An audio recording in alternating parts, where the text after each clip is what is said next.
if it helps, there is a tremendous, like just from a, if we want to talk globally about the impact of unhealthy bacterial growth and your set point, like that is something I can definitely talk to you about. And specifically around your gut bacteria, there is like, if you said, Jonathan, give me an example of something that just specifically elevates your set point. So if you have the wrong form or the harmful types, literal species of bacteria living in your gut, you will have an elevated set point. That is one of the characteristics of an elevated set point. If you want to get really specific, and it's like somewhat mind-blowing of like, well, what do you mean? How does it elevate my set point? What are you talking about? Set point is, there's not like an actual thing in your body called your set point, right? It's a abstraction of, you have set points for everything. So your body temperature has a set point, right? 98.6 degrees. If your body starts to fall below 98.6 degrees, it will do things automatically to try to raise your body temperature. It will make you shiver, for example. You'll get goosebumps. If your body temperature starts to go above 98.6 degrees, it will do things automatically without your conscious effort to bring it back down, like sweating, for example. So a set point is just the way that every biological organism on the planet works. It tries to maintain balance or homeostasis in a fixed range in which life can exist. Same thing applies to your blood pressure and blood sugar. Now, the body's ability to automatically maintain a healthy set point for blood pressure, blood sugar, body temperature, or body weight, they can break down. And that's called the disease, right? The disease of your body can no longer maintain a healthy blood sugar set point is called diabetes. Blood pressure, it's called hypertension. Body temperature, it's called a fever, right? We got to bring that fever down, especially if you've ever had young children, right?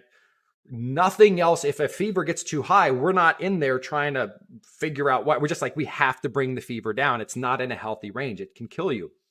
So diabetes, hypertension, fever, and then obesity is the name of the disease for the body's ability to maintain a healthy body weight set point.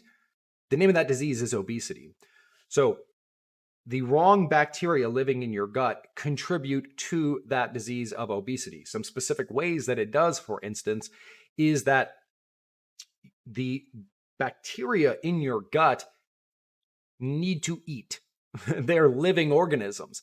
And the wrong or unhealthy or set point elevating type of bacteria living in your gut can literally cause cravings for insane foods. So they can, like, if you feel really strong cravings for sugar or starch, in some cases, and stick with me for a second, this is a little mind-blowing, those are not your cravings. Those are the cravings of the bacteria that are living in your gut. Which, really think about that for a second. If you're like, oh man, I have such bad cravings, that sentence, even if you feel cravings, might actually be false. You don't have cravings, possibly. The set point elevating unhealthy bacteria in your gut may have sugar and starch cravings. So this is why, for example, healing your gut through sane eating, through healthy lifestyle change, through certain nutraceuticals such as Viscera 3, and establishing healthy bacteria in your gut. I mean, think about that. That's a 1-2 punch. One, we get rid of the bacteria, which is literally craving insane foods. So that's gone. And then we replace it with healthy bacteria, which one, helps you to burn more calories. So that's, again, you're not burning the calories, the bacteria are. So that's effortless fat loss, because you have effortlessly increased your base metabolic rate. You have effortlessly increased the amount of calories your body burns all day, every day. You can metabolize food more beneficially. You can extract the vitamins and minerals and other essential nutrients out of food more efficiently when you have the proper bacteria in your stomach. And this can, of course, reduce cravings because your body doesn't say, I need more food to be fully nourished. You can also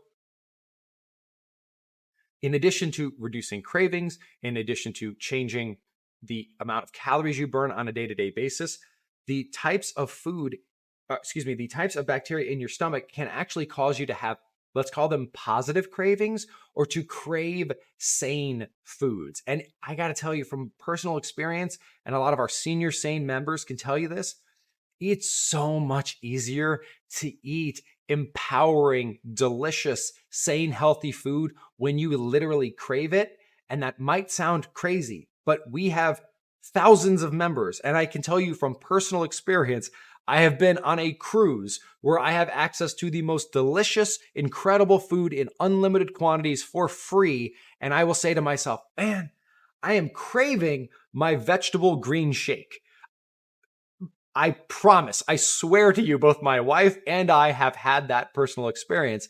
And that is thanks to many things, but one of them are the types of SetPoint lowering bacteria that we have in our gut, displacing that other bad bacteria, those unhelpful SetPoint elevating cravings, replacing them with healthful SetPoint lowering bacteria that facilitate healthy cravings, which is super exciting.